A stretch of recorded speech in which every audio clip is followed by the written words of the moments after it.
Hello and welcome to topper cycle. Finally अब America Turkey के ऊपर कास्टा एक्ट के अधीन सैंक्शंस लगाएगा। तो ये जो सैंक्शंस हैं ये मेनली रशिया के जो X-400 मिसाइल्स हैं उनको लेकर अमेरिका पर्टिकुलरली एक इकोनॉमिकली सैंक्शंस लगाएगा। तो आज हम इसके बारे में पढ़ेंगे और देखेंगे क्या डोनाल्ड ट्रंप उन पर हैवी सैंक्शंस लगाएंगे और जहां कुछ हल्के से सैंक्शंस होंगे। तो चलिए शुरू करते हैं। इस लेक्चर की पीडीएफ आप हमारी वेबसाइट टॉपरसाइकी.com से ले सकते हैं। ये आप देख सकते हैं आर्टिकल है वॉशिंगटन पोस्ट का, US sanctions NATO allied Turkey over it's purchase of Russian missile defence system. World media ने कवर किया है, आप अल जजीरा का भी आर्टिकल देख सकते हैं। US sanction NATO allied Turkey over Russian S-400 missile system. और फ्रांस 24 यानी कि वर्ल्ड मीडिया ने कवर किया कि अब finally under Donald Trump administration America Turkey पर हैवी सैंक्शंस लगाएगा और जहां उससे काफ़ी लो सैंक्शंस होंगे।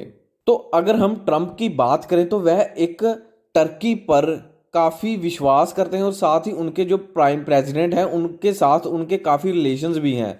माना जाता है कि काफ़ी न्यूज़लेट्स में रिवील हुआ है कि जो ट्रंप के जो कुछ बिजनेस हैं वो टर्की में हैं। तो इसी कारण जो ट्रंप हैं वह टर्की पर कुछ हैवी सैंक्शंस नहीं लगाएगा। मगर कांग्रेस ने काफ़ी इन पर फोर्स किया ट्रंप को कि उन्हें इस बार कास्टा के अधीन इन पर सैंक्शंस लगाने होंगे।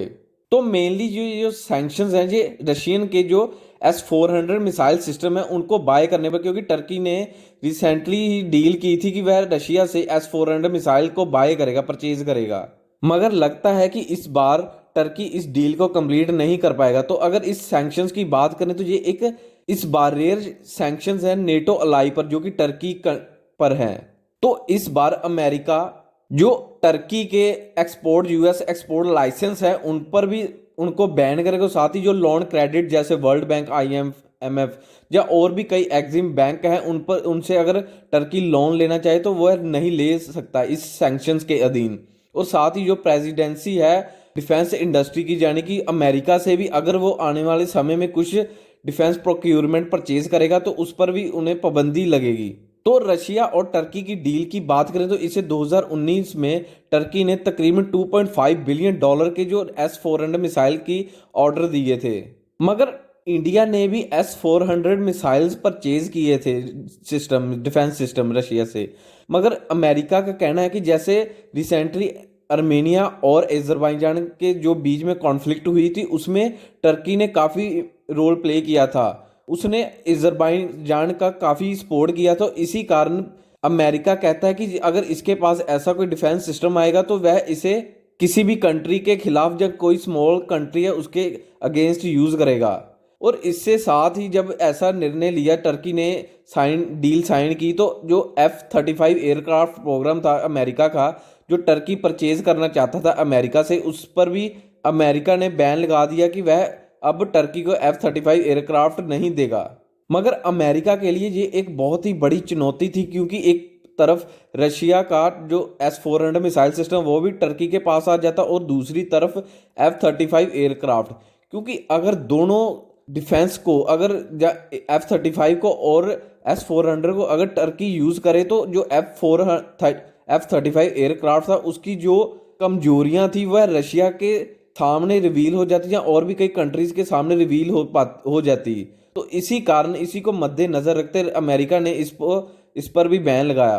तो अगर काटसा की बात करें तो ये एक countering America's adversaries through sanctions act है। ये एक अमेरिका का फेडरल लॉ है। इसे 2 अगस्त 2017 को साइन किया गया और इसको मेनली जो एशियन कंट्रीज हैं जैसे ईरान, नॉर्थ कोरिया और रशिया, इनके लिए ही इस काटसा एक्ट को साइन किया गया।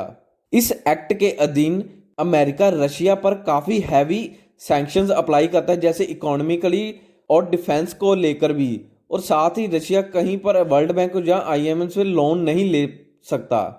मगर टर्की से पहले भी अमेरिका के डिपार्टमेंट ने इंडिया को भी एक रिकमेंड किया था कि उसे भी इस एक्ट के अधीन लाना चाहिए, क्योंकि इंडिया भी रशिया से S-400 मिसाइल परचेज कर रहा है और साथ ही जो हमारा ईरान में चाबार पोर्ट है वहाँ पर भी हम कंस्ट्रक्शन कर रहे हैं, क्योंकि इसमें काटसा एक्ट के अधीन अमेरिका ने ईरान पर भी काफ़ी इकोनॉमिक हैवी सैंक्शंस लगाए हैं। तो इंडिया हर बार उन्हें रिक्वेस्ट करता है कि वह ईरान से ऑयल परचेज करना चाहता है, मगर जो काटसा एक्ट है उसके अधीन वह परचेज नहीं कर सकता। मगर इस एक्ट के अधीन कौन से सैंक्शंस इंपोज किए जा सकते हैं?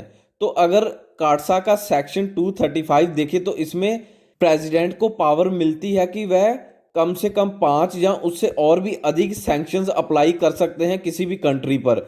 मिनिमम 5 सैंक्शंस तो अप्लाई करने ही हैं। और इसके थ्रू जो एक्सपोर्ट इंपोर्ट बैंक है उसमें जो उनका ट्रेड होता है, जहाँ कुछ इंपोर्ट एक्सपोर्ट है, उस पर भी काफ़ी बैन लगाए जाते हैं। एक कंपल्सरी सैंक्शन होते हैं। और साथ ही अमेरिका जो एक डिप्लोमेट होता है, जहाँ की ऑफिशियल जो किसी भी गवर्नमेंट में होता है, जहाँ ईरान की गवर्नमेंट में होता है, उस पर भी अमेरिका सैंक्शन लगाता है कि वह अमेरिका जहाँ और भी कई जो पावरफुल कंट्रीज हैं उन्हें वीज़ा नहीं देंगी, और साथ ही जो उनके एसेट्स होते हैं अमेरिका में उसे वह फ्रीज कर लेते हैं। मगर इन सब के बावजूद डोनाल्ड ट्रंप टर्की पर सैंक्शंस नहीं लगाना चाहते, मगर कांग्रेस ने काफ़ी उन्हें फोर्स किया कि इस बार अगर आपका टेन्योर ख़त्म होने वाला है मगर आप जाते जाते टर्की पर कुछ सैंक्शंस जरूर लाकर जाएंगे। तो ये एंड इस वीडियो का। चैनल को सब्सक्राइब और लाइक करना मत भूलिएगा। धन्यवाद।